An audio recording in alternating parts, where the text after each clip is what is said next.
Hi ಎಲ್ರಿಗೂ, ನಾನು ಹಸಿ ಅವರೆಕಾಳಿಂದ ಉಪ್ಸಾರು ಮತ್ತು ಹಸಿಮೆಣಸಿನ ಖಾರ ಹೇಗೆ ಮಾಡೋದಂತ ಹೇಳ್ತಾ ಹೋಗ್ತೀನಿ. ನಾನಿಲ್ಲಿ ಕುಕ್ಕರಲ್ಲಿ ಚೆನ್ನಾಗಿ ತೊಳೆದು ಇಟ್ಕೊಂಡಿರೋ ಹಸಿ ಅವರೆಕಾಳು ಮತ್ತು ಹಸಿಮೆಣಸಿನಕಾಯಿ ಒಂದು ಟೊಮೊಟೊ ಹಾಕಿ ಚೆನ್ನಾಗಿ ಬೇಯಿಸ್ಕೊತೀನಿ.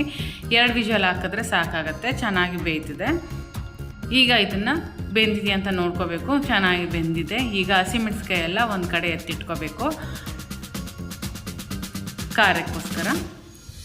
ಹಾಗೆ ಸ್ವಲ್ಪ ಕಾಳನ್ನ ನಾನು ಎತ್ತಿಟ್ಕೊತಾ ಇದ್ದೀನಿ. ಟೊಮೊಟೊನ ಸ್ವಲ್ಪ ಹಾಗೆ ಸ್ಮ್ಯಾಶ್ ಮಾಡ್ಕೊತೀನಿ. ಈ ಕಾಳನ್ನ ನಾನು ಮಿಕ್ಸಿ ಜಾರ್ಗೆ ಹಾಕ್ಕೋತಾ ಇದ್ದೀನಿ. ಬೇಯಿಸಿಟ್ಕೊಂಡಿರೋ ಹಸಿಮೆಣಸಿನಕಾಯಿ ಮತ್ತು ಕೊತ್ತಂಬರಿ ಸೊಪ್ಪು, ಕರಿಬೇವು ಸೊಪ್ಪು, ಮೆಣಸು, ಜೀರಿಗೆ, ಬೆಳ್ಳುಳ್ಳಿ, ಹುಣಸೆಹಣ್ಣು, ಉಪ್ಪು ಎಲ್ಲನೂ ಸೇರಿಸ್ಕೊಂಡು ನಾನು ಹಸಿಮೆಣಸಿನಕಾಯಿ ಖಾರ ಮಾಡ್ಕೊತೀನಿ. ತುಂಬ ರುಚಿಯಾಗಿರುತ್ತೆ. 2-3 ದಿನ ಇಟ್ಕೊಂಡು ತಿನ್ಬೋದು.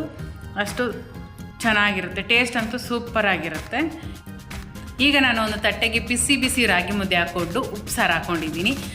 ಜೊತೆಗೆ ಸೌತೆಕಾಯಿ ಮತ್ತು ಈರುಳ್ಳಿ ಹಾಕ್ಕೊಂಡು ಉಪ್ಸಾರು ಖಾರನ ಹಾಕ್ಕೊಂಡು ತಿಂತಾಯಿದ್ರೆ ಬಿರಿಯಾನಿಗಿಂತ ಸೂಪರ್ ಗುರು ಟೇಸ್ಟು.